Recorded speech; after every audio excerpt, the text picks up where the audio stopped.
Arizona basketball is now number one in the entire country. How did we get there? What does this mean for this proud program? All that and more on Locked On Wildcats.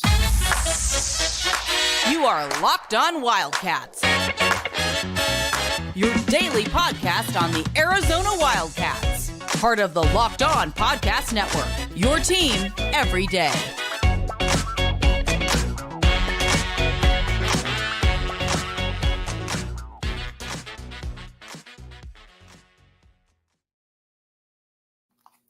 Thanks for keeping it locked on Wildcats and making this your first listen of the day. I'm your host, Mike Luke. This show is brought to you by Gametime. All right.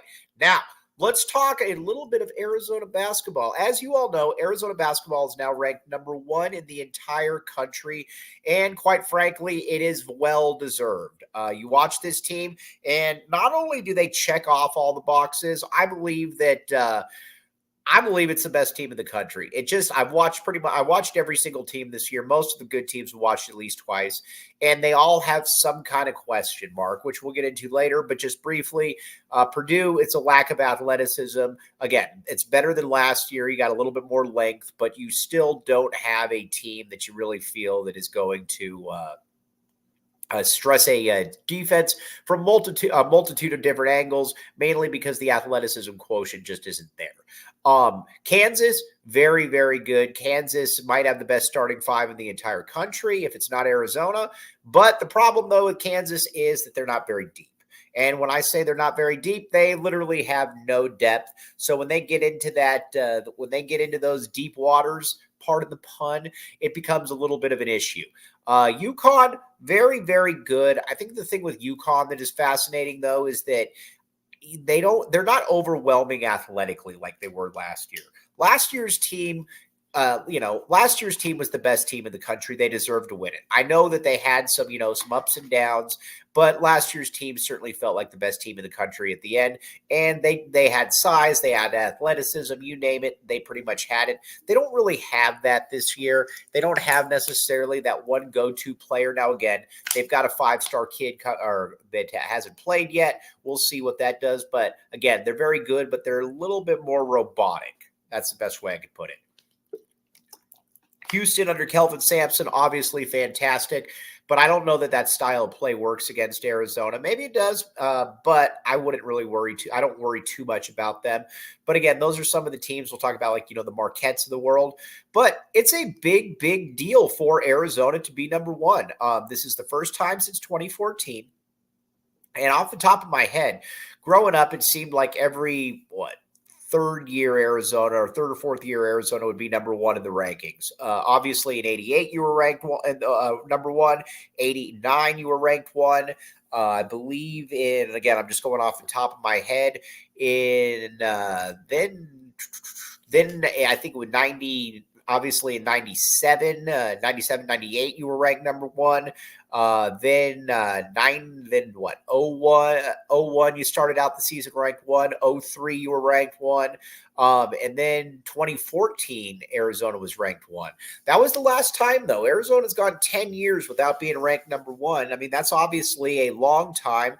And I think that you can make this. I think you could favorably make the case that this is obviously the best team since 2014. And keep in mind, that was obviously an absolutely loaded roster across the board, where you had Caleb Tarczewski, you had Rondae Hollis-Jefferson, you had Aaron Gordon, you had McConnell, you had Nick Johnson, you had all those dudes. I mean, it really probably was the best team in the country. But a little bit of the difference was, and Sean Miller did a lot of really, really good things at the U of A. But the one thing that Sean Miller didn't really do is that he never really exerted these teams in a how do I put this? In a way that, could basically overwhelm other teams. That wasn't his style. And I think it came back to bite him a little bit.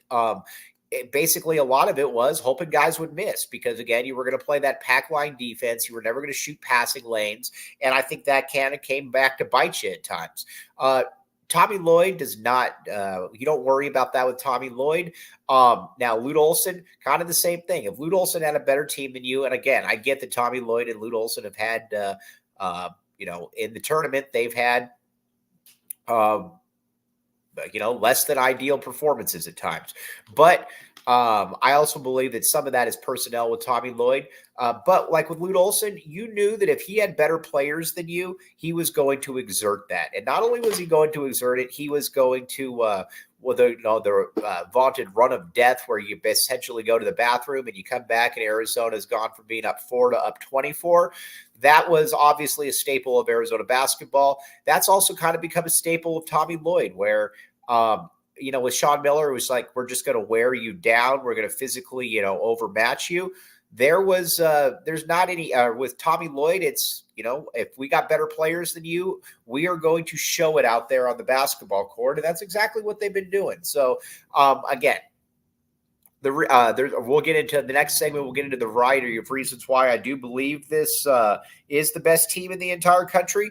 But that's, again, that's kind of just the history of Arizona basketball. And again, this isn't something that we should take lightly because, again, when you're the number one team in the country, it is that's certainly a very good thing. Now let's look at some of the teams and, what they've done that were ranked number one. 88, obviously, you went to the Final Four. 89, you lost in the Sweet 16, last second shot to Anderson Hunt, ended Sean Elliott's career. Then in 98, obviously, that was the Utah game, triangle and 2, still not the most painful loss, in my opinion, in Arizona history, because you still had the national championship from the previous year, but certainly the most unexpected loss. I think everybody thought going into that game that Arizona was going to cruise, and that obviously did not happen. And then 01, you started out the season ranked number one, and it was a great season for Arizona. You got to the championship game, but there was a lot of stuff that happened in between. Bobby Olson passed away. Obviously, Lute Olson took some time away from as well. And for my money, that was still the best team in U of A history. Again, you got Gilbert Arenas, Jason Gardner, Richard Jefferson, Michael Wright, Lauren Woods, Luke Walton, Lamont Frazier coming off the bench. That's a lot. That's problems right there. And then 03, that was the team that was ranked number one, I think, for 6 straight weeks. That was the Salim Stoudemire Fog Allen Fieldhouse game. Absolutely loaded team, but I thought that I don't know that Lute necessarily maximized that team. I thought he should have played Hassan Adams and Iguodala more. Obviously didn't. Arizona lost in the Elite Eight to Kansas. And then the 2014, Arizona loses in the Elite Eight to Wisconsin. But you got to understand though that this isn't a thing that happens every single year. So again, I think Arizona fans need to 1,000% embrace this moment because again, it's this isn't a rite of passage. Now, what makes Arizona the best team in the country? We're going to talk about that, but let's say that you wanted to go watch one of these Arizona games and you didn't know where to. Check out the Gametime app. Use code LOCKEDONCollege for $20 off. $20 off. Again, this isn't just confined to basketball, ladies and gentlemen. You can you can get concerts, you can get tickets, you can get all kinds of good stuff. Check it out. Gametime and the and again, you're going to like it. Download the Gametime app. Use code LOCKEDONCollege for $20 off, my friends. Check it out. And again, get some nice tickets for these U of A basketball games and this number one team.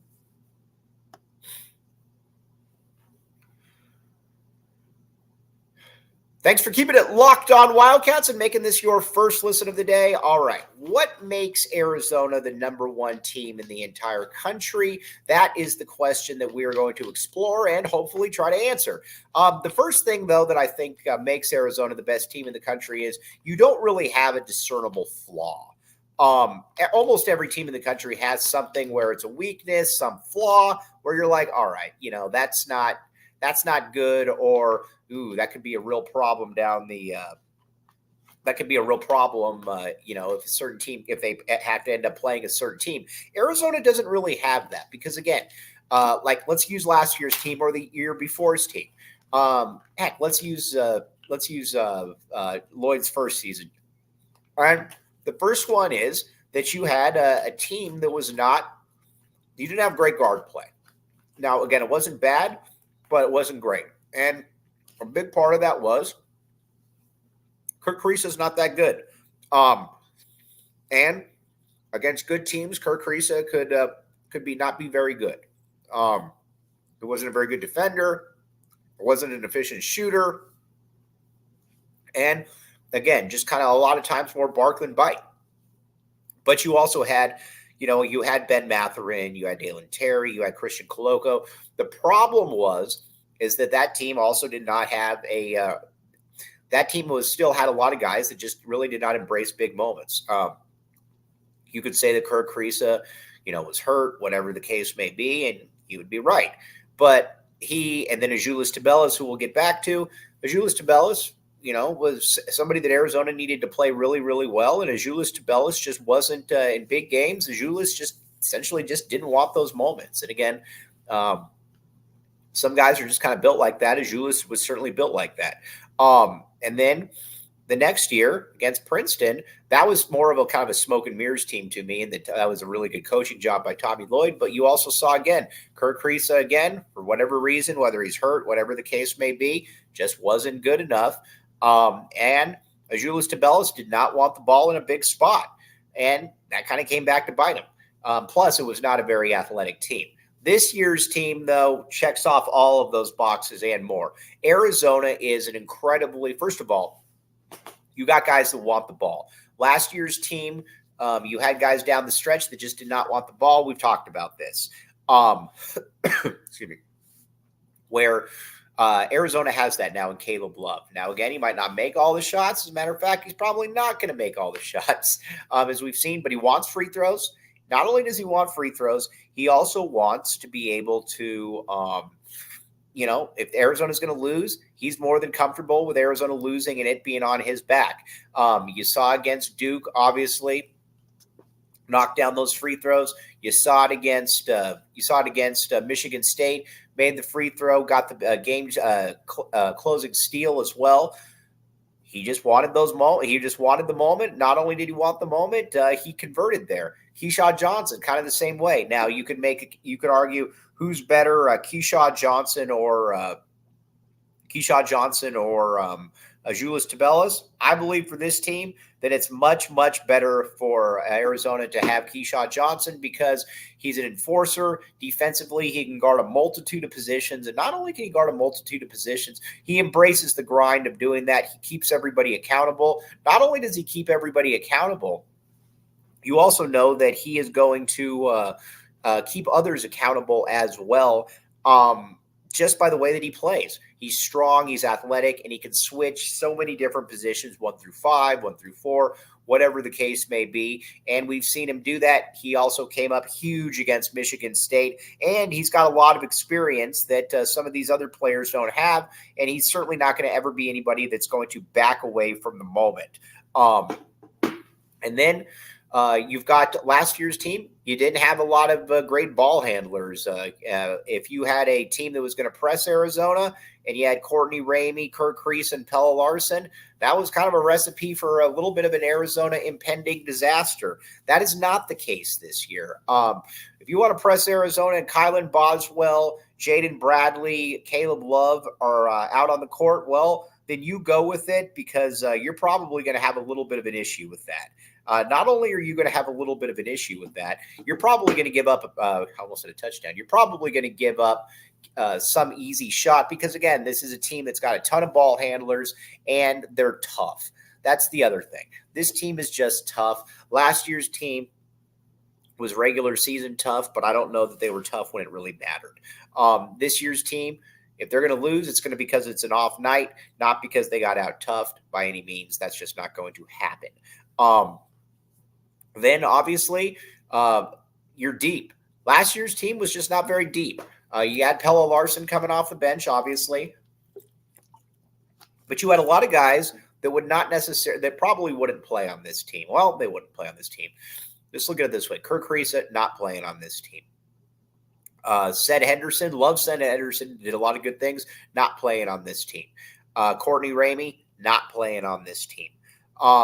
Those are just some of the dudes that are not playing on this team, and they were getting 30, 25, 28, 29, 30 minutes per last year.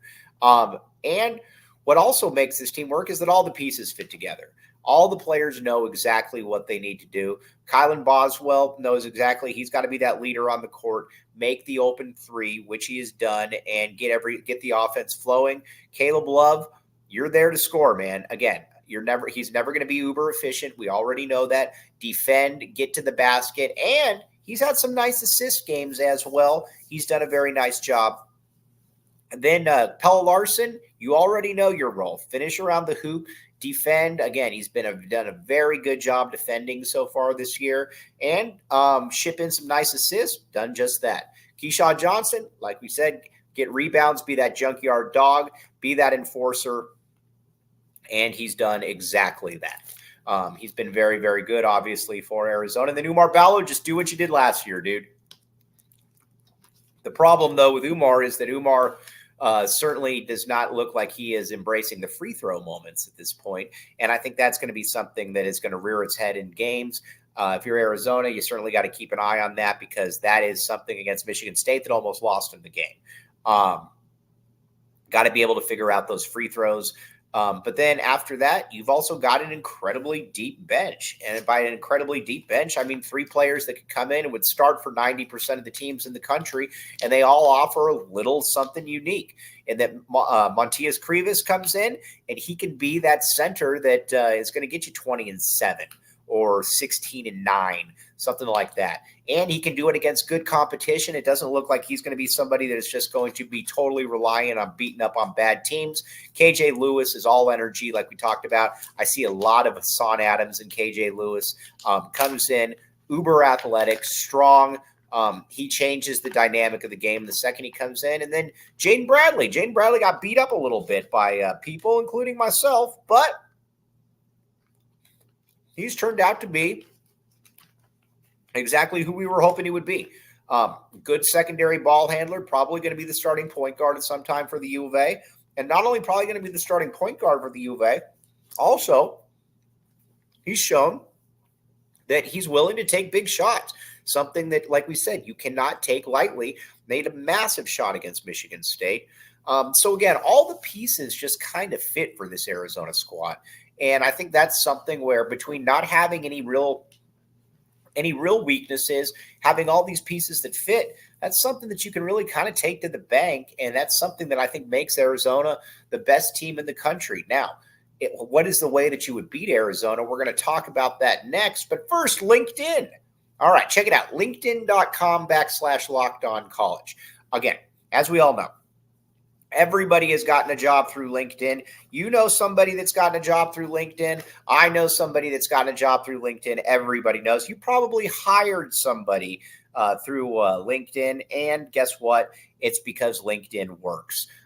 Again, everybody uses it for a reason. Check it out. LinkedIn.com/LockedOnCollege. And again, get the people you need, and you will thank me later, as always, because LinkedIn is obviously where it's at. All right.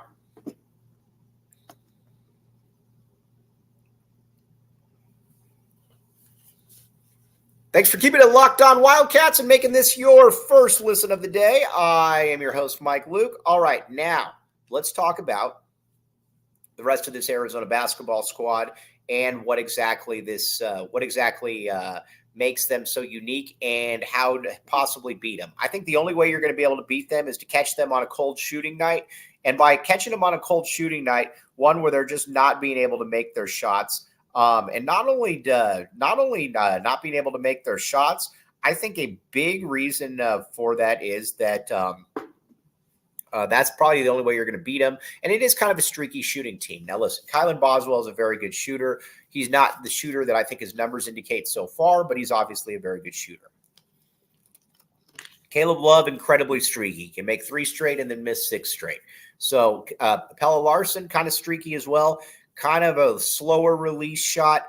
That's going to be KJ Lewis, Jaden Bradley, non-shooters at this point. That's, I think, the only way that you're going to really be able to consistently get Arizona. And it'll be interesting to see if teams do that. I would certainly do that if I was a coach, and hope that they can miss, because I think if you extend out, they got too many players that can get by you. They're also too big, and Lloyd is too creative of a coach to, I think, let that happen. That's why I kind of think that it's going to be very tough to get Arizona. And looking at this schedule, I don't know, again, Arizona's got Wisconsin, you got Michigan State, or excuse me, you got Wisconsin, you got Florida Atlantic, you got Purdue, and Alabama.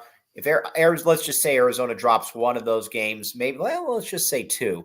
In Pac-12 play, they're going to drop two max. You're looking at about a 4-loss team. This is a team that, barring something unforeseen, should go in as the number 1 seed out west. And again, this is Lloyd's best team. You got to give him a lot of kudos for what he's been able to do, mainly because a lot of coaches wouldn't overhaul in the way that he did, but he clearly understood that he needed to do some different things, and that's why Arizona is the number 1 team in the country. Going forward, I think that they're going to be. I expect them to be the favorite to win it all come March. I think they're that good, and I think that we should all enjoy being along for the ride. And as we keep talking about, not sure that there's any hotter athletic program in college sports right now than Arizona. You got Arizona football, obviously going off to the Alamo Bowl. You got Arizona basketball, number 1 ranked team in the country. No better time to be an Arizona fan, as we all know. All right, now, tomorrow, we're going to get back to a little bit of Arizona football, and we're going to talk a little Arizona basketball as well. That's kind of go back and forth on these because, again, you got the Alamo Bowl coming up at the end of the month, but you also got some big games for Arizona, especially this Wisconsin game coming up. But as you know, as always, very much appreciate you guys making Locked On Wildcats your first listen of the day. I'm your host, Mike Luke. Again, big games coming up here, and make sure that you keep it locked on Wildcats. We will be back with you tomorrow.